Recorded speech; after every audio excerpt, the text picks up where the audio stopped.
chaos broke loose. 140 years ago. The entire landscape of Sauk Rapids changed just due to that one storm. Before radar and weather forecasting, no one could have known what was coming. A lot of people, with how wide the cyclone actually was, didn't really realize what it was until it was on top of them. We haven't seen anything like it since in Minnesota.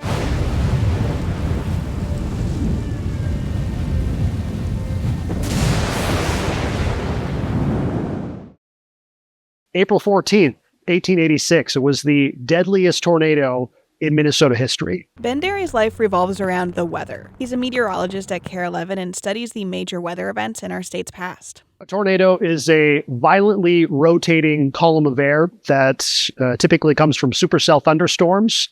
It is part of the mesocyclone within the main thunderstorm complex with a condensation funnel that reaches the ground. It's not officially deemed a tornado unless it is touching the ground. Derry says the 1886 tornado was likely part of a supercell. Supercell thunderstorms are known for being long-lasting tornadoes, and that's what this was. This was a tornado that lasted for many miles, and it was likely on the ground for a long amount of time. And unfortunately, the peak intensity of this tornado happened when it was right over that densely populated area. At the Benton County Historical Society, Director Lucy Fontaine looks through newspapers to get firsthand accounts of what happened on that fateful day. But there was a massive storm system all over the Midwest the day that the tornado had touched down here. So Kansas was affected, as well as a lot of other Midwestern states. So we were not the only one who was affected by tornadoes that day. It was just a large swell system. People who described the weather that day, half of it was black, cloudy, and gloomy, and on the other half, it was just sunshine. It sounded like it was a pretty typical spring day, maybe a little muggier than usual, a little more humid. People started to notice some clouds gathering, dark clouds gathering around 4 o'clock in the afternoon. The storm formed in St. Cloud, where archivist at the Stearns County History Museum, Grant Wilson, works. And it almost hit downtown St. Cloud, but at the last second, it turned even further northeast across the river and then into Sauk Rapids. It started in St. Cloud, where 20 people were killed, and then moved across the river into Sauk Rapids. Now, eyewitnesses from that day had said that the tornado had lifted all of the water out of that section of the Mississippi, exposing a riverbed. When it came to downtown Sauk Rapids, absolute devastation. It destroyed pretty much all of downtown Sauk Rapids. It caused a terrible roaring, sounding much the same as the escaping of steam from a boiler, only much louder. It was terrifying to beholders, dumb brutes sharing the general fright. Houses, trees, fences, etc. were sucked up the column, and the air and the clouds were soon full of flying objects of every imaginable description. From the river, through the central part of town, and up over the bluff, this wide tract is now covered with ruins. Old soldiers who have been through all the horrors of ghastly war say the scene at Sauk Rapids beggars them all. Little Falls transcript. A dollar amount for damage, probably $100 million in today's dollars, Lucy said. Human toll, incalculable.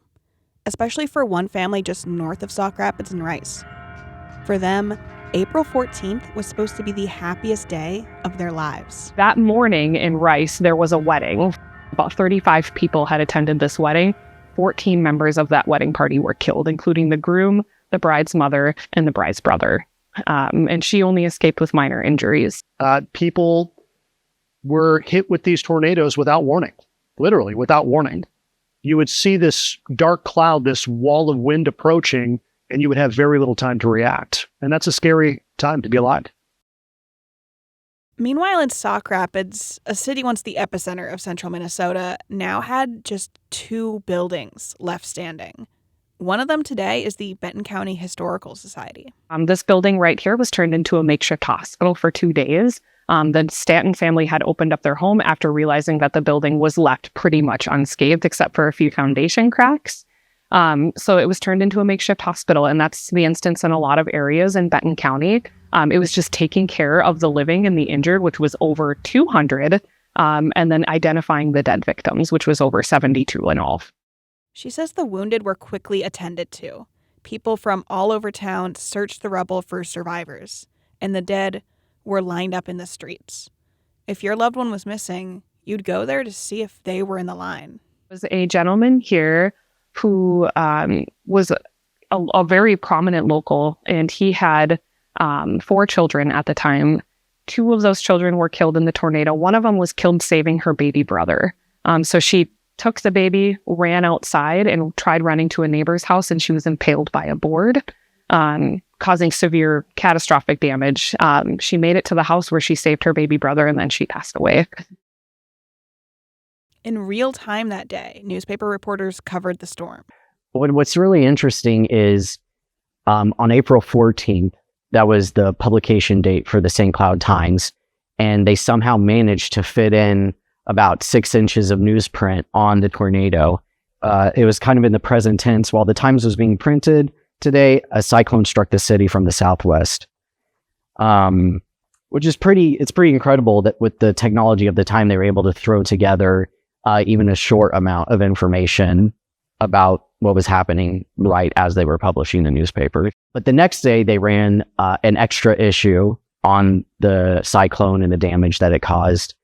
Today, the 1886 cyclone is considered an EF4, one of the most powerful tornadoes possible. We used the enhanced Fujita scale to determine how strong a tornado was, and you can only do it after the fact. You can't say that, this ongoing tornado is an EF3, it is an EF4. You can't do that. You have to go through the scientific steps to figure out how much it destroyed to give it an official classification. So if it's just a spinning whirlwind inside of a field that does very little damage, it's probably an EF0. If it does some minor roof damage, maybe blow down a couple of large branches, it could be an EF1. If it takes down some larger trees, maybe some larger structural damage, EF2, EF3. If it does major damage, you're talking, taking houses and twisting them off their foundations. If you have trees that are uprooted, you're talking, foot or more diameter trees that are just toppled down. It could be an EF4. An EF5 is the entire house is wiped off its slab. But what made this storm on this day the deadliest in Minnesota state history? This storm was more deadly for a number of reasons. First off, it happened in mid-April. Typically, your stormiest time of year when we see the most tornadoes happens in June. Second place for the month with the most tornadoes is July, then May, then August. In fact, you only have roughly 2% of all tornadoes throughout the entire year happen in the month of April. So in that regard, people were unprepared. There wasn't a whole lot of nasty thunderstorms that season. This was the first big one. It was also deadly because the technology back then, they didn't have a way to see the storm coming. The first radar in Minnesota didn't even show up until the 1960s. So you're talking, 80 years before being able to see these storms on a map coming your direction. So the technology was way behind, certainly. The storm was a turning point for the history of central Minnesota. Every building save 2 in Sauk Rapids was destroyed. St. Cloud saw damage too, but not as much as its neighbor. Wilson says this moment cemented St. Cloud forever as the hub for the region. So for a long time, it was kind of remembered as a turning point in the economic and commercial history of this area. Sauk Rapids for a long time was kind of the focal point in central Minnesota. It was settled before St. Cloud was. And J.L. Wilson, who was one of the first landowners in St. Cloud, kind of intercepted people who were going to be moving to Sauk Rapids. He would try to attract them to come to St. Cloud. And so there was always this little, probably friendly competition between the two towns right next to each other there on the Mississippi River. By 1886, St. Cloud was kind of already outpacing Sauk Rapids with utilities, power companies. The population was growing faster here. And the cyclone of 1886 kind of cemented that St. Cloud was going to be the preeminent city in central Minnesota. Following the tragedy at the wedding in Rice, Lucy said the bride did remarry. Minnie Schultz and Henry Freitag were the name of the bride and groom that were in Rice. 14 of their 35 guests were killed. The groom died and the bride was badly injured, but she survived and later recovered. Interestingly enough, might be a side piece, she remarried and then her husband was killed in an accident just a few years after that. The fear surrounding tornadoes cannot be overstated. Derry says for a long time, forecasters couldn't even use that word. But with the growth of understanding and technology, meteorologists today can warn us when danger may be on the way. So back then, the late 1800s, all the way through, I think, 1950, forecasters were unable to use the word tornado when they were forecasting. You couldn't use the word tornado because it would incite a panic, right? If you said that this storm might have a tornado, it is just pandemonium, people rushing to their shelters. And a lot of times you get these false alarms, and we have a lot of false alarms today, even where a storm might be capable of producing a tornado. It has enough rotation in it where it could spawn a tornado, but it doesn't. But we were still warned with severe thunderstorm warnings, with tornado warnings, to seek shelter, to get inside. We had that layer of protection. They didn't have that back then. And even if you were a forecaster, let's say, early 1900s, you're a forecaster and you still believe that this thunderstorm could spawn a tornado, you could not use the word tornado. You could use severe wind is possible with the storm, but using the word tornado was outlawed by the government until about 1950. And it was about that time that forecasters were actually able to use weather radar to start to track these thunderstorms that could produce tornadoes. And it wasn't until the 1960s that they became a bit more widely used. And I think the first weather radar used in the state of Minnesota was 1961. So that's a lot of time with very little technology, with very little understanding with how these storms work and operate. Wilson says natural disasters are tragic, but part of the human experience. There are stories like this in every community. You don't need to be working at a museum in Washington, D.C. or in Minneapolis or Chicago to find really incredible stories of the human experience.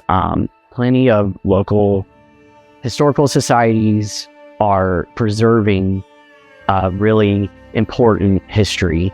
Even though the physical things about their community were destroyed, the sense of community was not. I think the biggest thing to remember is the strength of community that we saw after the storm happened, the amount of work that went into, honoring the dead that, perished that day, as well as recovering anybody who was left alive and rebuilding Sauk Rapids into what we see today. It shows this amazing strength of community and really just a bonding. So this community is forever bonded by a tornado, if you can believe it. But yeah, it's just sheer strength. It's amazing. It really is.